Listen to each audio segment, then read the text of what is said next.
అదే RTV app వార్తల్ని క్షణాల్లో చదివే అవకాశం ఉంటుంది. ఒక న్యూస్ పేపర్, ఒక టెలివిజన్ ఛానల్ మీ చేతుల్లో ఎప్పుడూ ఉంటాయి.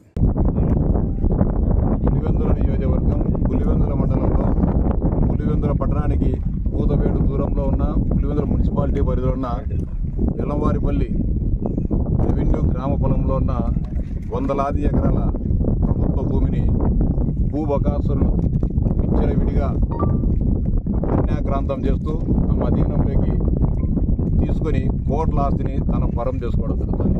గతంలో అనేక సందర్భాల్లో మేము ప్రతిపక్షంలో ఉన్నప్పుడు కూడా ఫిర్యాదు చేయడం జరిగింది. ఏ రోజు కూడా అధికార యంత్రాంగం ఈ కొండల వైపు కానీ ఈ భూముల వైపు కానీ కన్నెత్తి చూడకోకుండా కబ్జాదారులకు అండగా నిలబడడం జరిగింది. ఇప్పుడు మీరంతా చూస్తున్నారు.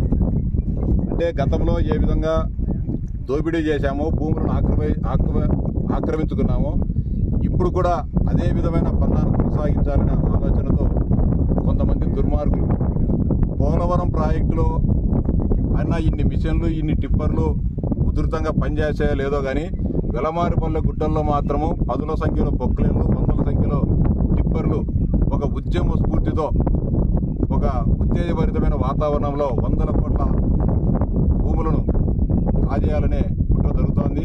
దీన్ని ఇప్పుడే మీ అందరి సమక్షంలో కూడా అందరినీ కూడా పరిశీలించడం జరిగింది. ఇది ప్రభుత్వ భూమి. ప్రభుత్వ రికార్డులో ఎవరికి కూడా హక్కుదారు లేరు. ప్రభుత్వ భూమి కానీ ప్రభుత్వ రికార్డులో నమోదై ఉంది. కానీ అధికారులకు, పులివెందుల రెవెన్యూ అధికారులకు అంతా తెలిసినా కూడా విఆర్ఓ గారు కానీ ఇతర అధికారులు కానీ మేము ఉన్నతాధికారులకు ఫిర్యాదు చేసినామని చెప్పి చెప్తున్నారు. దీనిపైన నిజాలు నిగ్గు తెరుస్తాం.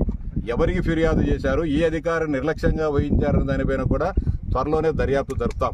అంతేకాకుండా పులివెందుల పట్టణానికి మున్సిపాలిటీకి 5 కిలోమీటర్ల దూరం వరకు అసైన్మెంట్ ఇవ్వకూడదని నిబంధన ఉంది. కానీ ఇక్కడ ఎలాంటి అసైన్మెంట్ నాకు తెలిసి 2000 సంవత్సరం నుంచి పులివెందుల నియోజకవర్గంలో వెలమారిపల్లె రెవెన్యూ గ్రామ పొలంలో కానీ వెంకటాపురం పొలంలో కానీ ఎక్కడ కూడా భూమి లేని నిరుపేదలకు భూమి పంపిణీ చేసిన దాఖలాలు లేవు. ఇందులో అప్పుడు సభ్యునిగా ఉన్నా, ఇప్పుడు కూడా శాసనమండలి సభ్యుని హోదాలో సభ్యునిగా ఉన్నా.